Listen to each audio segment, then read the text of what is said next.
My rich SIL excluded me from everything until she found out I am a millionaire. So my sister-in-law Veronica has treated me like garbage since the day I married her brother Tom 8 years ago. And now that he's gone, it's only gotten worse. From day one, she made it clear I wasn't good enough for their family because I grew up poor and didn't have the right clothes or education or whatever bullshit she deemed important. At my own wedding, she told people I was lucky Tom took pity on me and gave me a better life. When Tom died from cancer 2 years ago, she didn't even sit with me at the funeral. She sat with her rich friends and left me alone in the front row crying. Every family event since then has been hell. Thanksgiving, she literally didn't set a place for me and my son. We showed up, and there were no chairs, no plates, nothing. She pretends it's an oversight, but then says things like, "Oh, I didn't think you'd actually come since these gatherings might be uncomfortable for you." At Christmas, she invited everyone except us, then posted photos everywhere, talking about complete family celebrations. My son asked why Grandma Veronica doesn't love us, and I had no answer. She had the nerve to tell me once that Tom would want me to move on with someone more suitable and stop clinging to his family. Like my grief was an inconvenience to her social calendar. I kept going to things for my son because Tom's parents actually love us, but they're too weak to stand up to Veronica, who controls everything since she married Rich. Last week, everything changed. This lawyer shows up at my apartment looking for me specifically. Turns out Tom's friend Robert, whom he helped through college and supported for years, was dying in hospice with no family. Tom never talked about money, but apparently he'd been sending Robert cash for decades, helped him start his business, paid for his rehab,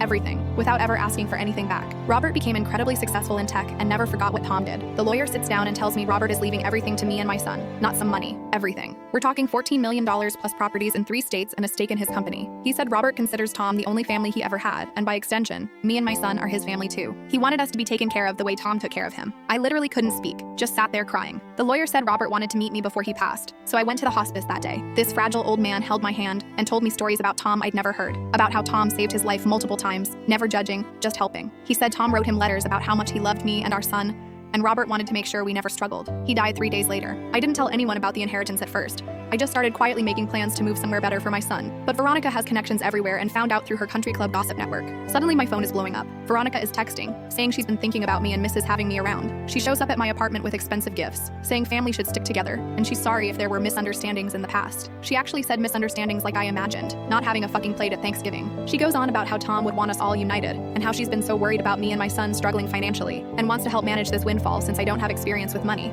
I let her talk for 20 minutes, just rambling about family bonds and how she always considered me a sister. Then I said, "Veronica, you didn't set a place for us at Thanksgiving. You told your friends I was trash who got lucky. You excluded my son from the cousins' birthdays. You said Tom would want me to disappear. And now you show up because I have money? You're pathetic." She tried to interrupt, saying I was being dramatic and emotional, but I kept going. Robert left us this money because he saw how Tom treated people with actual love, not conditional bullshit based on bank accounts. You know what Tom would actually want? For you to stay the fuck away from his real family. She started crying these fake tears, saying I was being cruel and keeping her from her nephew. I said, "You kept yourself from him every time you pretended we didn't exist. Don't worry though, we'll be fine without you. We always were." She left screaming that I'd regret this and that the money wouldn't last because I don't know how to handle it. I said, "Yeah, well, I figured out how to handle you pretty well."